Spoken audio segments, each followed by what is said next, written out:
अति दुख परितापर विषय। जिते निंदा कले कम हम जिते कठोर भाषा जो शब्दर अभाव अच्छी जे भारत भली गोटे देवोपम जगार काश्मीर पहलगाँव ठारे अति निरीह हिंदू मानक उपर आखिबुझा गुड़ी चालना करा जाई 26 जनकर प्राणहानि है।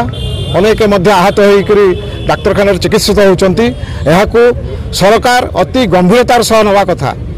आतंकवादी मानकर कौन धर्म ना बोली कहुए किंतु एठारे से प्रमाणित कर आतंकवादी गोटे धर्मर एवं से आतंकवाद फैलैवा चेष्टा कर आतंकवाद प्रसार पर चेष्टा कर निवेदन करने को चाहिए भारत सरकार पाखे कठोर कठोर दंड दि जाऊ एवं दरकार पड़े अतर्कित आक्रमण करी समूले सफा करा जाऊ आतंकवाद चेर को उपाड़ी फिंगी दि जाऊ जमी या परवर्ती समय से कौन से हिंदू उपर गुड़ी कलवा पूर्व 10 थर चिंता करेंगे से आम दाबी रखुचु।